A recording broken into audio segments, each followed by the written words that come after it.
ऐसा है, मेरा नाम पवन अग्रवाल है और मैं भारतीय जनता पार्टी का महानगर संयोजक सुबह प्रकोष्ठ हूँ। भाजपा सरकार आ गई, मैं खुद भारतीय जनता पार्टी के पद पर था। अगर ये किसी और की सरकार होती, इस न्याय के लिए मैं लगातार लड़ रहा था, अपने धर्म में लेकर लड़ता। लेकिन इन अधिकारियों का ये कहना है कि भाजपा शासनकाल में उच्च जाति के हिंदू को जीने का अधिकार नहीं। अगर ये बात सत्य है तो मैं भारतीय जनता पार्टी में रह करके ही इस बात को स्पष्ट कर देना चाहता हूं कि हिंदू रहना अगर मेरा गुनाह है, उच्च जाति का हिंदू होना मेरा गुनाह है, तो इस गुनाह को मैं दूर कर देता हूं।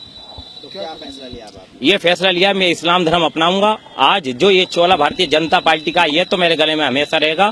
फर्क इतना होगा, 1 महीने बाद जो रमजान पाक चल रहा है और आज मंगल का दिन, इस व्रत को मैं साक्षी मानकर कहता हूं कि 1 महीने बाद ये इस्लाम जो आप देख रहे हैं, ये मेरे सर पर होगा और हमेशा के लिए होगा। और इस इस्लाम को मैं अपने दिल और जान और पूरे धर्म के साथ इसका भी पालन करूंगा और इसको निभाऊंगा। लेकिन जब हाल ही में 2 महीने हो गए सत्ता को आए हुए, तो बिल्कुल साफ प्रतीत हो गया कि जनता के आंसुओं को नहीं समझा जा रहा। और पुलिस और जो अपराधी थे, अपराध लगातार बढ़ा और भ्रष्टाचार लगातार बढ़ा।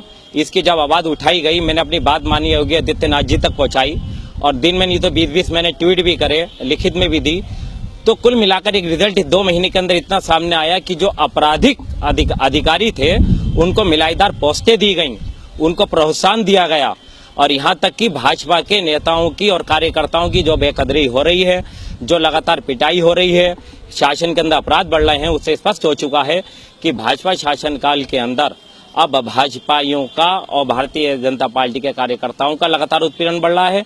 जब इस बात को लेकर मैं मुरादाबाद जनपद के अधिकारियों से मिला तो उनके शब्द इस प्रकार थे कि जब उन्होंने गाली बककर अभद्र व्यवहार करा, तब मैंने उनसे ये बात कही कि भाजपा शासनकाल के अंदर ऐसा नहीं चलेगा। तो उनका ये कहना था कि तुम उच्च जाति के हिंदू हो, तुम्हें जीने का अधिकार नहीं, तुम्हें न्याय नहीं मिलेगा, तुम कोई ऐसी एक्ट के नहीं कि जो तुम पर जो है कि तुम्हारे को गाली बकने पर मुकदमा कायम हो। तो मैं कैसे कह सकता हूं कि आम आदमी को या पार्टी के कार्यकर्ताओं को इंसाफ मिलेगा? तो उत्तर प्रदेश की जो कानून व्यवस्था है उससे संतुष्ट नहीं है? बिल्कुल नहीं हूं, क्योंकि उसका कारण है, मैंने पहले भी कहा था कि सांसद के अंदर मैंने जिस व्यक्ति के आंसू देखे थे कि पुलिस किस प्रकार फर्जी मुकदमे लगाती है, उस व्यक्ति के आंसुओं में जो एक ताकत थी, एक संवेदना थी, और सरकार की गद्दी पर आने के बाद वो खत्म हो चुकी है।